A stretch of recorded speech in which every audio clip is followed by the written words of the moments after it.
Men zavodda tayyorlanaman. Tarkibimda go'sht, tuz va qo'shimchalar bor. Shuning uchun meni olayotganda yorliqni o'qish juda muhim. Hammasi bir xil emas. Tabiatga kelsam, grillda juda mazali bo'laman, hidim hamma yoqqa tarqaladi. Lekin qovurilganimda yog'im ko'payadi. Shuning uchun me'yorni unutmang. Meni tanlayotganda faqat narxga qaramang. Tarkibim, saqlash muddati va ishlab chiqaruvchi muhim. Sifat sog'liqdan ustun emas. Ayniqsa, uyda tez pishaman, och qolganda juda qulayman. Lekin meni har kuni yeyish to'g'ri emas. Ba'zan uy ovqatlariga joy bering. Maktabda tez ovqat sifatida chiqaman, lekin har tanaffusda emas.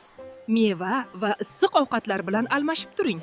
Bir gapni aytsam, bolalar meni non orasida ko'rishni yaxshi ko'radi, lekin men salat ichida yashirinib olishni afzal ko'raman. Shunda men Yolg'iz ham yurish zerikarli. Men bilan birga sog'lom do'stlarim bor.